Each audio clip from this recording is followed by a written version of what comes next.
Disney's multi-million-dollar blockbuster super series Alien Earth has finally had its finale. And did it go out with a bang with twists and turns and... No, actually, none of this happened. It was one of the worst episodes of television I've ever seen.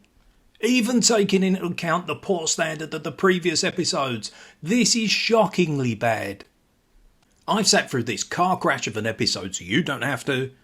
If you did have the misfortune of seeing this, go grab yourself a beverage, let's sit down and talk about how bad this show was together. And if you're one of those strange people who seems to like this show, my God, why? Please tell me why.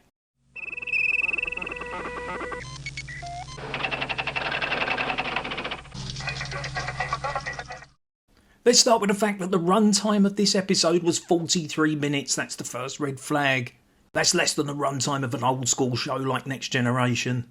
You see the runtime and you think to yourself, how is it possible to tie up all the massive amounts of loose ends and details they need to in this episode in just 43 minutes? And the simple answer is they don't even try. In fact, this episode wastes a great deal of the 43 minutes it does have, and that time wasting starts from the very first shot as we see here the body of Arthur washed up in this mangrove. And once again they completely unnecessarily show us this alien in broad daylight, which just makes all the inadequacies of the design of this costume even worse. And for what? The crabs are eating Arthur's body, the alien man thing comes over, it sniffs the crab waves at it, and then we go to a long shot and the alien has vanished. This scene for me is utterly pointless. It exposes the alien for absolutely no reason, it's serving no purpose. What a way to kick off your finale. Then we cut to Dame Sylvia. What is it with the strange names in this series? Dame has gone to visit the tombstones of the children. They seem to have put the graves on a pathway, right in the middle of the path, and they all seem to be piled up pretty high. Makes you think that they didn't actually bury the bodies, they've just put them here and thrown some dirt over them. Yet they've got carved stone headstones with their names on it for this secret project. And she's laying flowers on their graves and we see cosplay alien hunting her from the trees. And again, this is in broad daylight, which shows all the inadequacies of this terrible head that they've put on this terrible costume. My God, the great man Giga would be turning in his grave if he saw this thing. Anyway, Sylvia closes her eyes and waits for the inevitable. And the alien gets hit in the head with something. And I've slowed this down and gone frame by frame. And it's a puff of wind. No, I kid you not, there's a puff of dust hits the alien in the side of the head. And the alien, that has been impervious to bullets through the entire season so far, being hit by this puff of dust, just turns and runs. Because, of course it did. And then we see the Disney Paw Patrol turn up, and we think, well, were they shooting at it? Well, no, apparently none of them decide to shoot at it, they just watch it run off. So did they fire some kind of non-lethal round at it? Well, let's just forget about it and move on. Then we cut to a montage of shots where once again the alien is back in the compound and it's running around murdering people. I guess that puff of wind to the head must have really angered it. And we get this long montage and Uncle Atom is giving us this voiceover telling us how drastically bad everything is on the island and how everybody's running for their lives. Weyland-Yutani have cut the hardline communications to the island and they've also managed to block all satellite communications. Why is this cornucopia of stupidity a thing? Because the writer needs it to be like that to get from point A to point B in his story. Anyway, the real takeaway from this is they go to great lengths to explain just how terrible the situation on the island is. And what is T-Boo Zuckerberg doing while his island collapses? Well, he's watching videos of Marcy and talking to his pet sheep. And once again he expresses his greatest desire in the world is to talk to Eyeball Monster. I'm not quite sure what he thinks Eyeball Monster is going to tell him that's going to be so compelling, but this seems to be far more important to him than the fact that his entire island and all his projects are collapsing around it. Then we get the Wendy, Marcy, she doesn't really know what to call herself, magic android, and get used to close-ups of her face, because 65% of this episode is close-ups of her face. Now we move to Hermit, who's in a jail cell with Morrow, and I think putting them in a jail cell together is a terrific idea that won't at all go wrong. And he's still recalling how Marcy went absolutely crazy at him for shooting and apparently killing the ginger murder bot. Now the problem with this, of course, is we've just seen the previous shot of them all sitting in the jail cell, and Ginger Murderbot is fine. She's absolutely fine. She doesn't even appear to have any damage. She seems to have completely recovered from the stun round he shot her with, and we're left wondering why Marcy was so upset about this, and then why they all just surrendered and were captured. But all this happens off camera and we don't find out why, and never mind, let's just move on. Then we have this really long sequence with all the 12-year-old murder bots all sitting in this jail cell, which they absolutely don't have to be sitting in this jail cell because they have the power to leave anytime they want, but they're sitting there and they're talking to each other. And then finally the scene ends with yet another close-up of Wendy Marcy's face. And then we're back with the Zuckerberg, and he's watching his home videos still. And then Marcy Wendy starts doing a bizarre Dr. Dolittle I can talk to aliens whistling thing. Then we see a shot of an alien sitting in a cave somewhere on the island, and it's reacting to Lucy's magic whistling. Apparently her magic whistling has absolutely no range at all. It can hear her wherever, apparently, because, well, you know, whatever. Then she uses her magic matrix powers to shut down all these computers. At this point, the Zuckerberg decides to have a conversation with Roy Olibot, and once again Marcy Wendy uses her special matrix powers and shuts down all the comms. Zuckerberg is very frustrated by this, but despite being one of the greatest geniuses alive, he decides to not do anything about it and just goes back to talking to his sheep, because that's clearly his top priority at the moment. Next we're back with Team Paw Patrol, and they've brought hippie Dame Sylvia back to her apartment, because when there's a major catastrophe and everybody's fleeing the island and all non-essential personnel are being evacuated, the best thing to do is to take a vulnerable woman back and leave her on her own in an apartment. Since we have an alien running amok, and of course Weyland-Yutani landed a strike force on the beaches, and for all they know there could be 10 more strike forces on the way, you wouldn't really want to go and put everybody in a secure location somewhere, would you? No, just leave her in an apartment. That'll be just fine. The Marcy Wendy bot is really happy she's on her own because she starts playing videos of them when they were sick kids. You know, just to torment her for shits and giggles while they're stuck in their jail cell. Dame's reaction to this is to have a really good drink, because there's nothing like being shit-faced during a life or death emergency. Next we return to Hermit, Crab and Morrow, and they're still in their jail cell, but now, interestingly, there's a guard and he's patrolling around this circular jail cell. He's just walking laps around it. Interesting. Now we return to the Disney Diversity Marines with another lovely little bit of nonsense. They've now gone back to patrolling the complex. They're really worried there might be an alien around the corner, and perhaps they're worried because they've run out of puffs of dust to fight it with. But it turns out it's okay. It's just this guy who's cleaning the mould off the walls. Because even though they've said they've evacuated all non-essential personnel, there's an alien running around and they're being invaded by an enemy corporation, you've got to keep those walls looking clean. That's important. And the lift opens and Red Dread Redemption decides they should all just get in the lift because it'll be fine. I think we need to take a second to pay tribute to just what an elite team this is.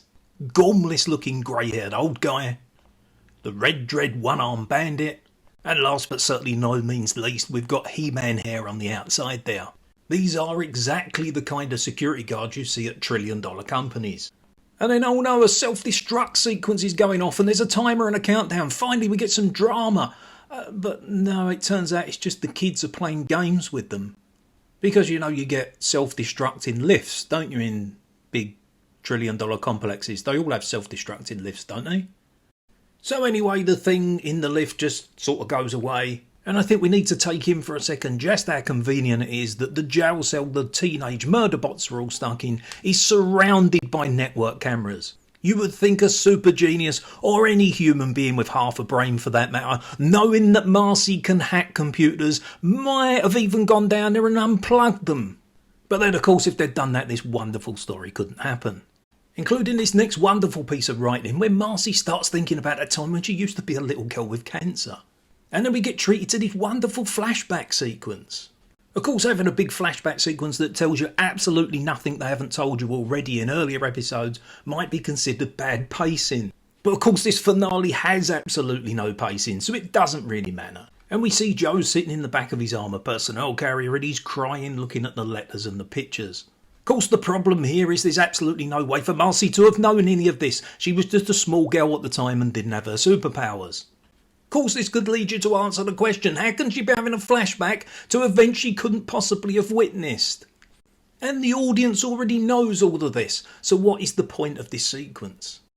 Oh, hold on a minute, I owe this show an apology. Marcy has used this piece of the past, of Joe crying that she can't possibly have witnessed, to decide he's a good guy after all and she should just let him out.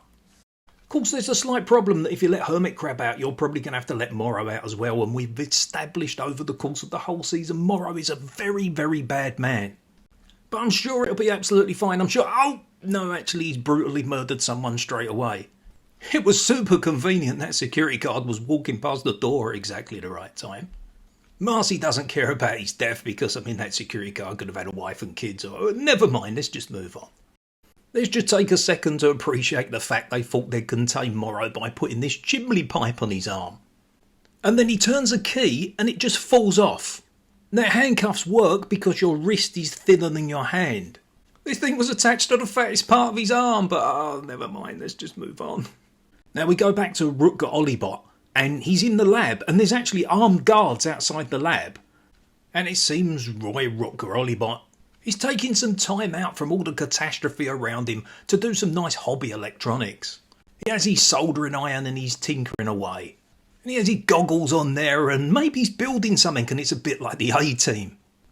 I wonder what he's building. It must be something really cool. Are we going to find out? No, of course we don't. Let's just move on. And Morrow comes in, and it's strange you'd think he might have heard him dispatching those guards outside. Hey, Sharp, don't worry about small details like that. This is the big android versus cyborg fight. They've been teasing this for 8 episodes. And despite the fact that everything we've ever seen in the Aliens universe suggests that androids are really powerful in fights, Morrow is actually holding his own. And the most surprising thing is that he doesn't use his cable cyber arm to win this fight at all. Not once. Now he could be using his Will Ospreay hidden blade. Or his Go-Go Gadget blowtorch. No, he's not going to do anything obvious like that. In another piece of incredible writing, he decides to use his normal human arm. And he gives the Olyphant the most incredibly high snapmare I've ever seen. And he wins the match instantly because there was a secret stipulation that this was a tables match. And then of course Olyphant is now having a terrible sticky milk accident on his face. And he's totally at Morrow's mercy, and Morrow has now got 2 guns and can finish him off any time he wants. Of course, Morrow decides it would be a much better idea to give him a good stern talking to about how superior humans are. Even though he's not really a human anymore, he's a cyborg. But hey, never mind, Sharp, let's just move on. Do you remember the alien thing that looked like a plant but really wasn't? You know, the one they've done absolutely nothing with for the whole series? It decides to use the crack in its glass to make a break for it.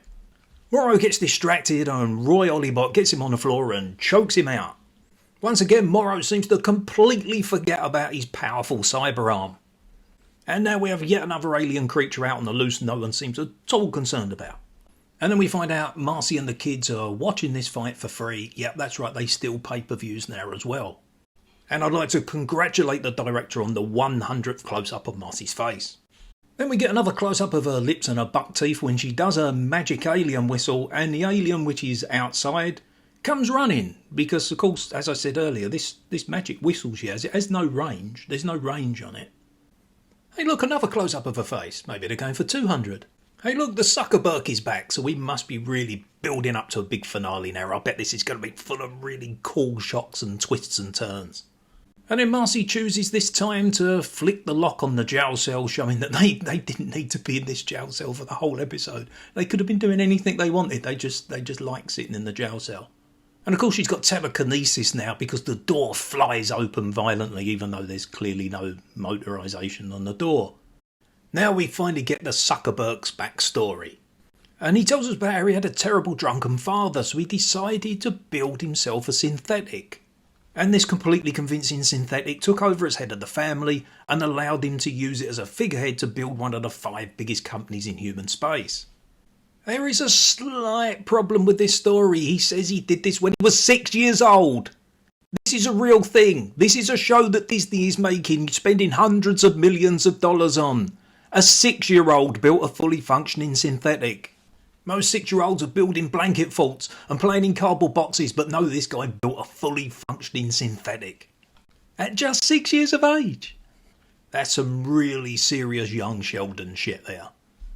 So as he's telling us this incredible story and we're getting yet more close-ups of her face, we found out that Hermit Crab has actually gone to her bedroom to play with her toys. Again, seemingly completely oblivious to all the aliens running around and death and destruction, but shh, just carry on. Oh, and we also see that Uncle Atom was waiting for him there. He obviously knew he was going to do this. And again, while the crisis has been going on, he's just been subtly waiting there for Hermit Crab to arrive in Marcy's bedroom. And then we have, guess what? Another close-up of Marcy's face. And all the murder bots are all looking really threatening. So Zuckerberg has to pause his story about how he was young Sheldon, and his security guard gets his gun out, and of course he can't shoot any of them even though he's only a few feet away.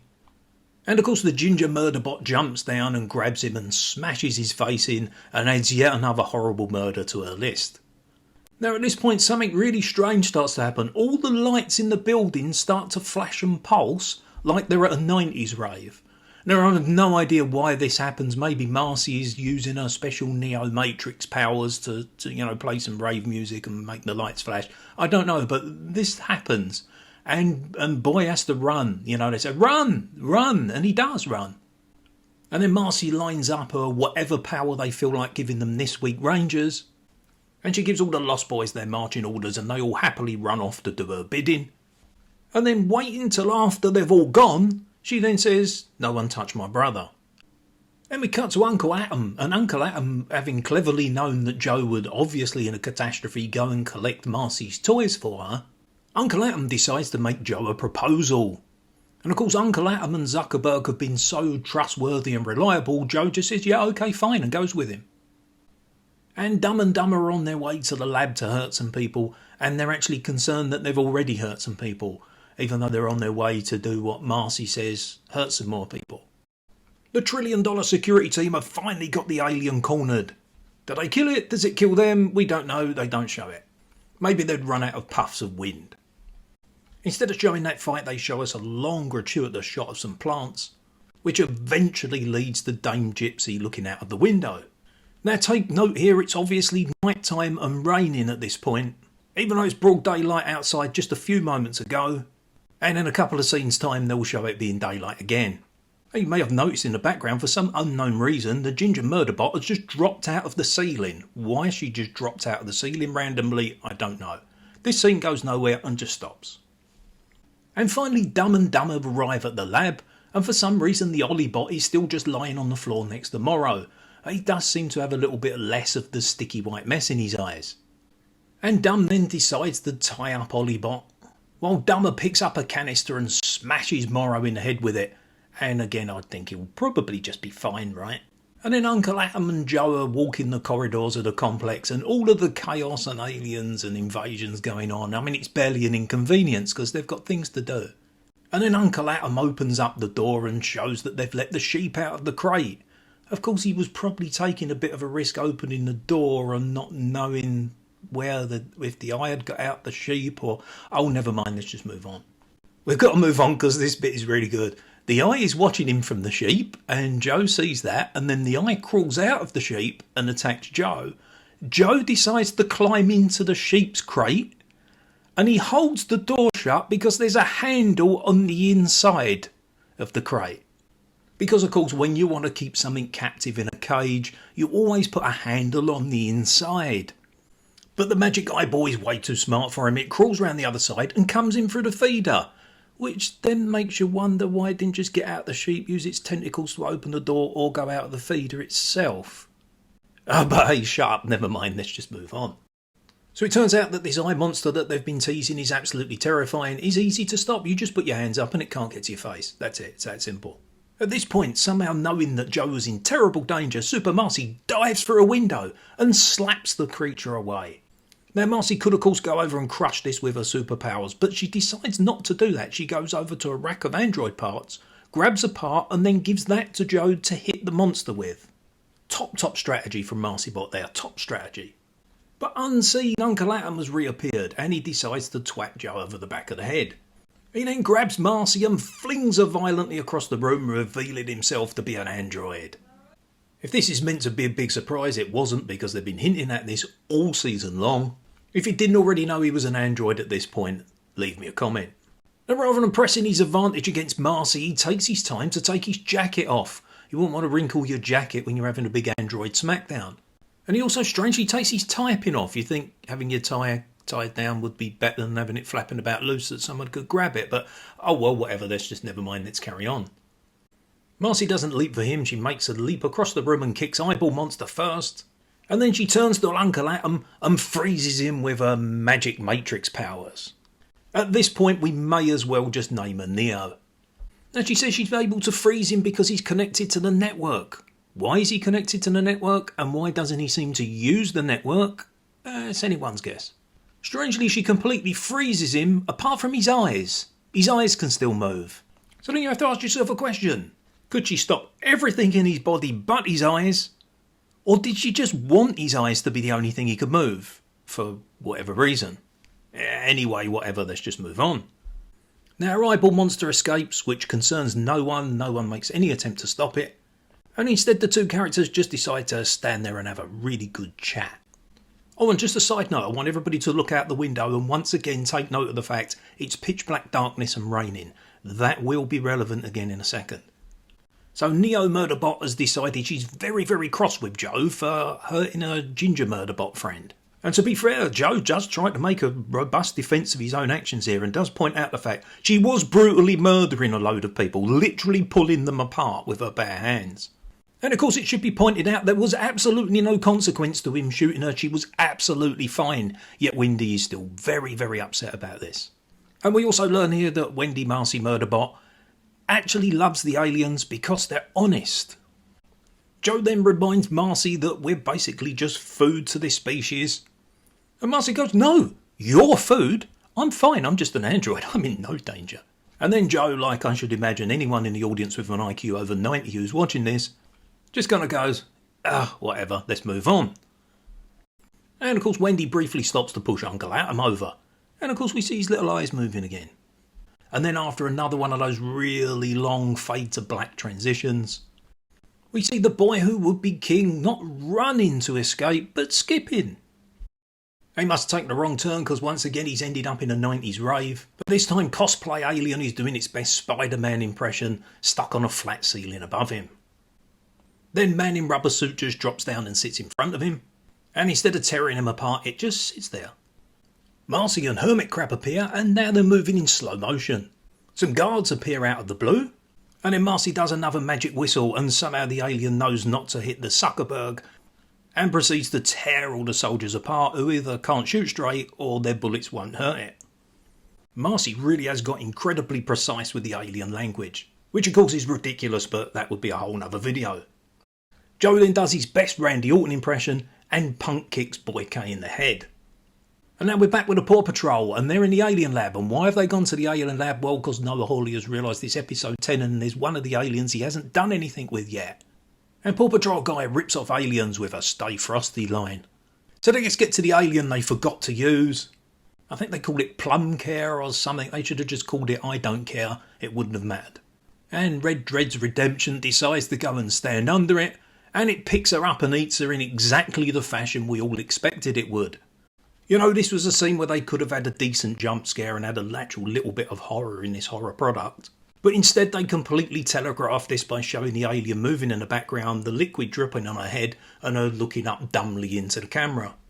Finally the Diversity Marines find the triggers on their guns and they shoot the creature and their friend and pretty much everything else in the lab. Suddenly Don't Call Me Curly appears and smashes this guy in the face with his bottle. How does she take out the other two without getting shot? What happens to the giant monster? We don't find out. The scene just ends because, of course it does. Let's just move on. Because we desperately need to get back to the beach and Arthur's body. You remember we saw it right at the start of the episode. It seemed like a year ago. And you'll notice now we're back on the beach and it's a lovely bright sunny day. Of course, just a few seconds ago it was pitch black in the middle of the night and raining in a thunderstorm. And perhaps they were trying to say that the final scene coming up actually takes place many hours later. But as all the conditions look exactly the same as the scene on the beach right at the start of the episode, and I think they probably just filmed this at the same time, I'm guessing this is just a continuity error. And it looks like Eyeball Monster's found somewhere to live. How will it animate this dead body? Who knows? Will they explain it? Probably not.